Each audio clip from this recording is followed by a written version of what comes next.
One of the things that it says in this document is that they want to change the status of refugee and migrant. Now, a migrant, a person who moves from one place to another in order to find work or better living conditions.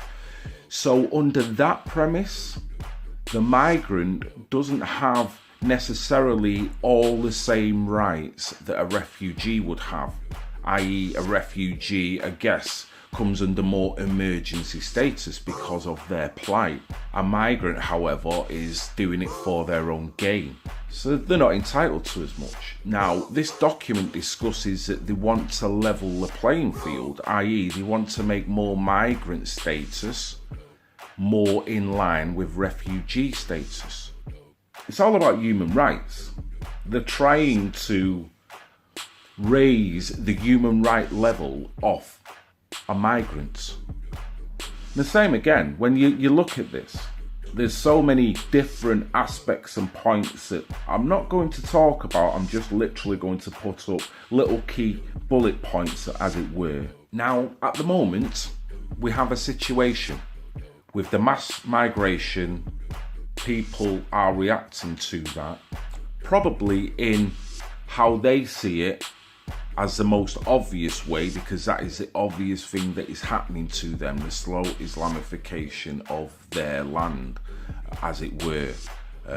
Not to say that that means that the nationalist and populist, but as indigenous people, they can see a change under the guise of multiculturalism. But in reality, to the most informed people, they can see it as a more socialistic event that's taking place in real time, that's affecting their generation and generations beneath them, to the point where it will never be reversed.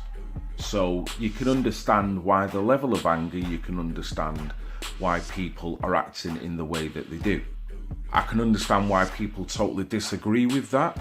For me, I think Islam is being used as a tool. You've got to keep it even, although we have got issues that need talking about. So that is obvious. So for me, it always comes under the guise of radical Islam and not just Islam, as it were, as a whole. I can see why people would want to just blame Islam, but for me, fundamentally, I think you're travelling down the wrong path by doing that. And by doing that, you could argue that you're setting yourself up and you're setting anyone else up in the future that may want to tackle this argument. That is my personal opinion. I know other people do believe that as well. If you look at the state of the country in its demise over the past 30, 40 years, do you honestly say it is all because of Islam? I cannot say that. I have many issues why I feel the world is going the way it is, why the food we eat, what we eat, why the financial system totally works against every man, woman and child, how we are ruled and governed by an Orwellian system under the guise of protection, but in reality it's all about ultimate control.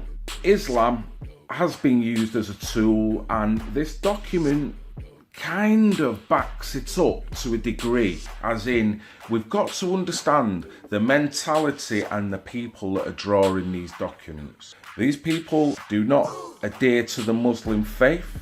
Some believe that the mentality behind people who do this is more of a satanistic quality. Now, there is satanistic traits within the way people can talk about people like they mean nothing, and you can ultimately change parts of the world, if not the world in total, for your ultimate agenda without first really being honest with the public citizens of this world. We have to remember that this is the establishment that is casting this over us all. Looking at it just through the Islam eyes is like trying to put a plaster on a wound that requires 200 to 300 stitches inside and outside. It's simply inefficient. The base level is predictable, and with that you can lose your liberties pretty quickly, because as we can see in this paper, They use all types of propaganda in order to vilify people who want to critique it, at the same time heap more human rights on the people that they deemed as the vulnerable. Sustainable development has become the popularized expression for Agenda 21. Agenda 21 is the 1992 United Nations Rio Declaration on the Environment and Development. It is the agenda for the 21st century you're living in today. For a brave new world where everything that you cherished and held true will no longer exist. Agenda 21 defines itself as the comprehensive plan of action to be taken globally, nationally, and locally by organizations of the United Nations systems. It also elevates nature above man. And it contains something called the precautionary principle, where basically you're guilty until you're proven innocent. Sustainable development is the philosophy designed to bring human beings across the globe under the full control of a narrow human elite. It's a 40-chapter document to basically control the world. It's based entirely on socialist control mechanisms. Sustainable developers have designed a global movement coordinated through a global to local action plan to create world government in accordance with certain objectives.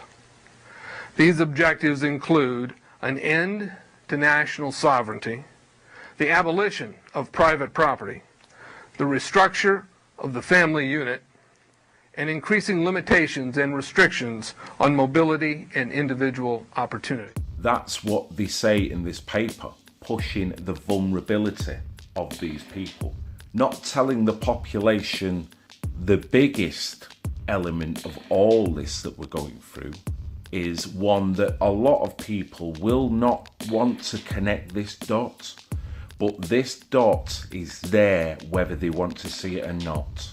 This dot is what used to be called Agenda 21. Now it is renamed to Agenda 2030. This Agenda 2030 is referenced in this document so many times it shouts at you. If anybody does not know about Agenda 21, now named Agenda 2030, I suggest you look it up. This is what it's all about. Changing the face of the planet. Making the planet more sustainable in their eyes and more controllable in their eyes. So in order to do it, they need to migrate people from one end of the globe to the other in order to make vast swathes of this globe inhospitable for people and under nature laws, because the earth cannot be scratched.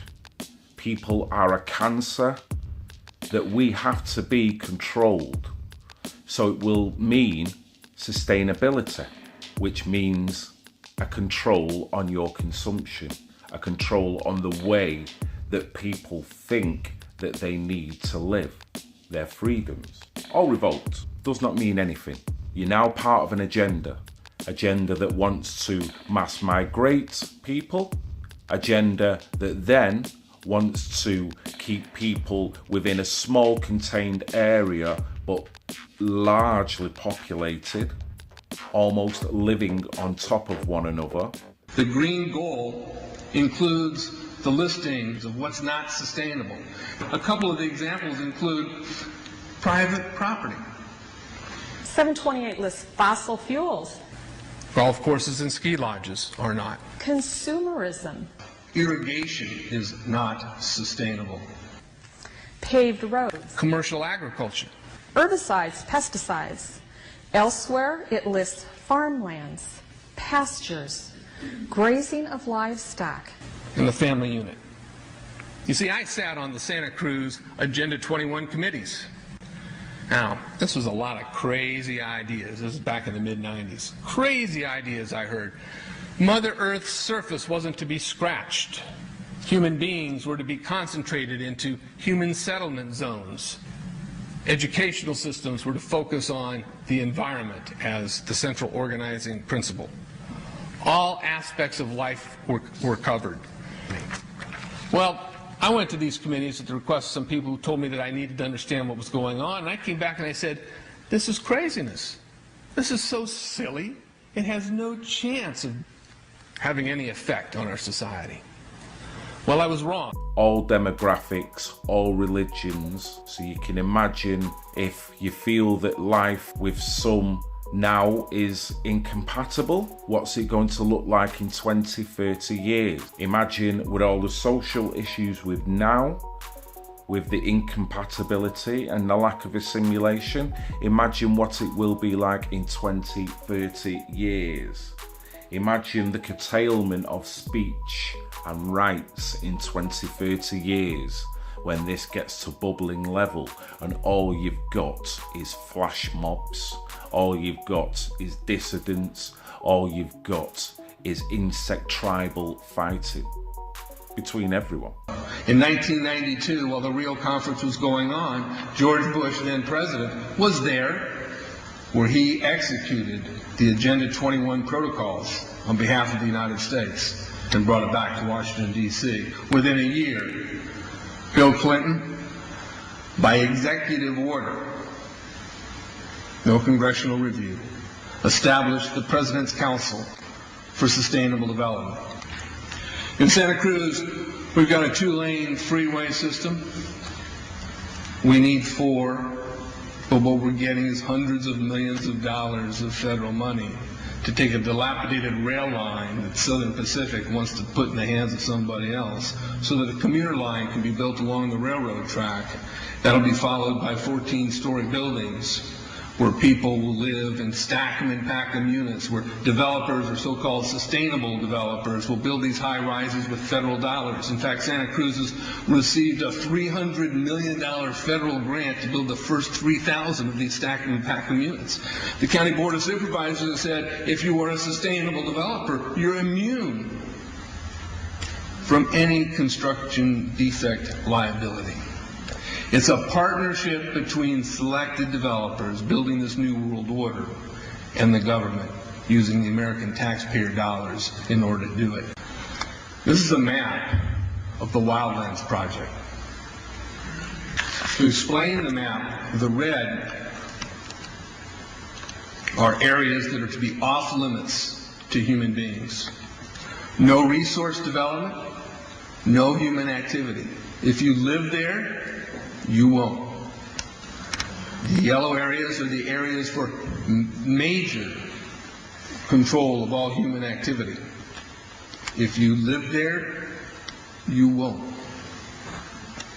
The black areas, the black dots, are the smart growth zones. That's where human beings are to be stacked and packed in small living units along rail tracks. The Smart Growth Program ultimately has jobs assigned and children cared for by the state